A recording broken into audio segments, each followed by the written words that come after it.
Well, it looks like the state of Oregon is in the process of getting ripped apart. You see, after many years of being fed up with the policies that are coming out of Portland, over 30% of the counties in Oregon have voted to secede. Specifically, they voted to leave behind Oregon and instead to join the state of Idaho, and in the process create a new state called Greater Idaho. You heard that right. Out of the 36 total counties in Oregon, 11 of them have already voted in favor of seceding because by and large, the people living in those counties, they believe that their values are no longer being represented by the state legislature, which is of course dominated by extremely liberal politicians that are coming out of Portland. And what's truly interesting about this particular movement is that it might actually succeed. However, in order to explain why it might succeed, I need to back up for a quick moment and explain and set the stage for you properly and explain what the Greater Idaho movement actually is all about. And I hope that if you appreciate content like this, you do take a super quick moment to smash those like and subscribe buttons so this video and this news can be shared out to ever more people. Now, to start with, it's worth noting that just like most liberal states, the majority of the counties in Oregon are actually conservative-leaning. And so, for instance, if you take a look at the county-by-county breakdown of the 2020 election, you'll see that the majority of the counties in the state of Oregon voted for Trump, whereas a small minority of heavily populated counties voted for Biden. The same disparity also then translates into the state legislature, because again, despite the vast majority of the state voting red, both the state Senate as well as the state Assembly House are heavily controlled by Democrats. And so in order to understand the desire to secede, well, put yourself in the shoes of, let's say, a farmer or a rancher living somewhere in rural Oregon. Realistically, you have almost nothing in common, at least politically speaking, with the people of Portland, even though the politicians from Portland are the ones that are making the decisions that impact your life. You don't necessarily support their policies, you don't support their positions, you don't support what they're doing with your tax dollars, you don't support the COVID lockdowns that they enacted, you don't support their soft approach to crime, but no matter what you do, due to the geography and the demographics of the state, your voice will just never be heard. And so this is where the Greater Idaho movement comes in, with its plan to take the eastern counties of Oregon and have them join the conservative state of Idaho. And as you can see by the map on your screen, this would effectively move the state line of Idaho several hundred miles to the west. Now this man here is Mr. Mike McCarter. He's the president of the Greater Idaho movement. And here's what he said in a recent interview with the Daily Mail newspaper. Quote, "Our movement is based on values. You know, the traditional values of faith, family, freedom, and independence. We don't want to be catered to by the government. In other words, if my power goes down, I have a generator, I have water, I have everything, including food storage." And his movement towards self-independence is picking up steam, evidenced by the fact that the people living in 11 different counties have approved various measures which require their county officials to begin the process of breaking away from the state. For your reference, here are the 11 counties. You have Sherman County, Morrow County, Union County, Jefferson County, Wheeler County, Grant County, Baker County, Masher County, Harney County, Lake County, as well as Klamath County. Furthermore, just last month, the county clerk of Wallowa County also announced that enough signatures have been collected to force the Greater Idaho ballot initiative to be voted on in the upcoming elections that are going to be held in May of this year. And if that initiative is to pass, well, it'll make Wallowa the 12th county to vote in favor of leaving Oregon, leaving only just 3 counties as the holdouts, which are Crook, Gilliam, and Umatilla counties. And the reason that those 3 counties have yet to hold a vote is because the county clerks there are just refusing to allow the movement to gather signatures. And so they are essentially stalling the process. However, given the overwhelming support that these ballot initiatives are having in the nearby counties in the eastern part of the state, it seems like only a matter of time before those 3 holdouts join the fold as well. Now, you might be asking yourself, what would be the tangible difference for these 15 different counties if they were to indeed change states? Well, besides a difference in representation, and besides sending a clear message to the state of Oregon that they're just not down with the program, secession would actually change a lot of tangible things in these people's lives, such as, for instance, what their tax dollars are contributing to, how much they are paying in taxes in total, which school districts their kids get sent to, what the gun laws are, how and when the elections are run, what the hunting seasons are, what the business laws are, including a total change in the bureaucratic landscape as well as all the red tape, as well as about several dozen other different changes to people's everyday lives. However, the big question here is whether this prospect of secession is going to go anywhere. Is it really the case that if all 15 of these counties vote for it, then just the transfer can happen? Well, not exactly. That's because according to the U.S. Constitution, specifically Article 4, Section 3, no new state can be formed within the jurisdiction of another state or by joining parts of states, quote, without the consent of the legislatures of the states concerned as well as of the Congress. Meaning that for this plan to actually happen, it would require several things. A formal vote in the Oregon legislature, a formal vote in the Idaho legislature, and then once the two states reach an amicable deal, it would have to be ratified by the U.S. Congress, which sounds like a long shot, but it might actually not be. To start with, the lawmakers, as well as the governor of Idaho, actually seem to be embracing this proposal. For instance, the governor of Idaho, Mr. Brad Little, told Fox News this regarding the plan, quote, "They're looking at Idaho fondly because of our regulatory atmosphere, our values. That doesn't surprise me one bit.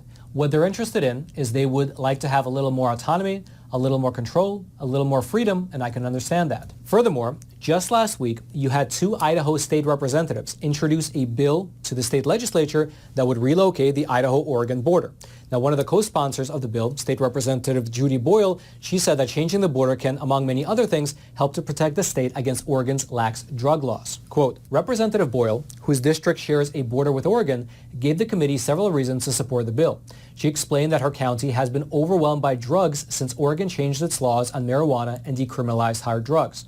She said that moving the state line would move the problem further away. Furthermore, by citing a study that came out of the Claremont Institute, Ms. Boyle also said that by relocating the state border, Idaho would receive a net benefit of approximately $170 million in tax revenue every single year. And alongside the tax revenue, the plan would essentially increase Idaho's territory by 74% and their state population by an additional 21%. And so taking all that into consideration, it looks like this plan has pretty solid buy-in on the Idaho side. That in terms of the Oregon side, well, you might assume that they would never go for it. As we mentioned earlier, the Oregon state legislature is controlled by the Democrats. And so why would they agree to such a plan? Well, there might actually be two reasons, which were laid out in a bill that was just introduced to the Oregon state legislature. The first reason would be financial. Because of the income disparity, people in the western part of the state, including Portland, they effectively subsidize the rural part of the state. According to the bill, quote, Eastern Oregon is an economic drain on Oregon's state budget because of the high income taxes paid by the Portland area. According to a poll, it found that only 3% of the voters of northwestern Oregon are willing to pay what it costs to have rural regions of Oregon included in the Oregon state budget. The movement estimates the cost is over $500 per northwestern Oregonian wage earner annually, meaning that by removing the eastern part of the state, the remaining Oregon will actually save tens of millions of dollars in tax revenue that they can then use for whatever they want, which actually then ties perfectly into the second reason for why they might actually go for this plan, which has to do with the fact that once the conservative part of the state is gone, the state legislature of Oregon would be overwhelmingly progressive, meaning that by getting rid of the conservative counties, by getting rid of the rural eastern conservative counties, Oregon would be a smaller state, but they would have more money, and they will have a very, very progressive Democrat supermajority that can then push forward whatever agenda they wish. And so it seems like a win-win. The conservative counties get to leave and join a state that they more align with in terms of values, and then the remainder of Oregon can be left to be as progressive as they wish. At the moment, the Oregon bill, is currently on the desk of the president of the Oregon State Senate, awaiting his approval to be brought to a full vote. It'll be fascinating to see if it actually goes anywhere. And also, it's Virginia, where several counties are trying to break off and join West Virginia, as well as counties in Illinois, New Mexico, Colorado, and about a handful of other states who are also trying to break off and either start their own state or join a neighboring state. And by the way, just as a short aside, in terms of how common this type of thing actually is, throughout the history of the United States, changing state lines has been a pretty rare occurrence, and all of it has taken place before the 20th century. A few notable examples include how in 1792, the state of Kentucky was created from territory out of Virginia. In 1820, the state of Maine was created from Massachusetts. And of course, in 1863, West Virginia was admitted into the Union after breaking away from Virginia proper during the Civil War. And so we'll just have to wait and see whether these Oregon counties are successful and whether they become the first to change state lines in the 21st century.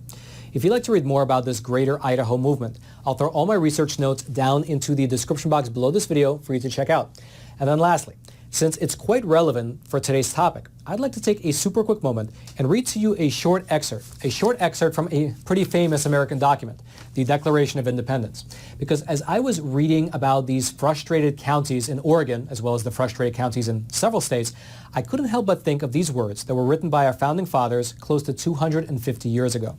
Here it is, the beginning of the Declaration of Independence. Quote, "When in the course of human events, it becomes necessary for one people to dissolve the political bands which have connected them with another, and to assume among the powers of the earth the separate and equal station to which the laws of nature and of nature's God entitle them, a decent respect to the opinions of mankind requires that they should declare the causes which impel them to the separation. We hold these truths to be self-evident, that all men are created equal, that they are endowed by their Creator with certain unalienable rights, that among these are life, liberty, and the pursuit of happiness, that to secure these rights, governments are instituted among men, deriving their just powers from the consent of the governed, that whenever any form of government becomes destructive to these ends, it is the right of the people to alter or to abolish it, and to institute new government, laying its foundation on such principles and organizing its powers in such form as to them shall seem most likely to affect their safety and happiness. Prudence, indeed, will dictate that governments long established should not be changed for light and transient causes. And accordingly, all experience hath shown that mankind are more disposed to suffer, while evils are sufferable, than to right themselves by abolishing the forms to which they are accustomed. But when a long train of abuses and usurpations, pursuing invariably the same object, evinces a design to reduce them under absolute despotism, it is their right, it is their duty, to throw off such government and to provide new guards for their future security."